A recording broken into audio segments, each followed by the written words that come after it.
I wanted to explain how a callback function is used in JavaScript. A callback function in JavaScript is a function that is passed as an argument to another function, and then it's executed after some kind of event. This allows for a non-blocking way of writing asynchronous code. For example, you could pass a callback function to a function that retrieves data from a server.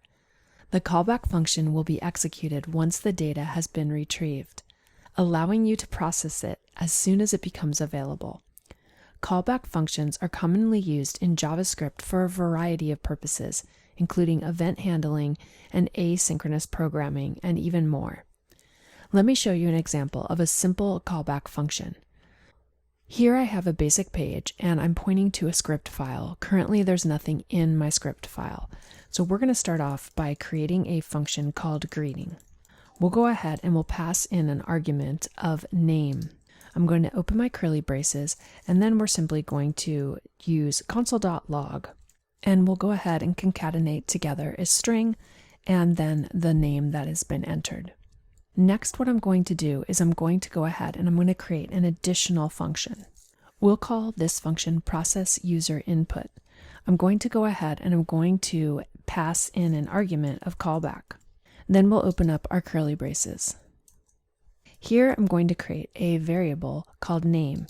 I'm going to make this equal to the prompt, and we'll go ahead and add the text that says please enter your name. Then I'm simply going to write callback, and in parentheses we'll pass in name.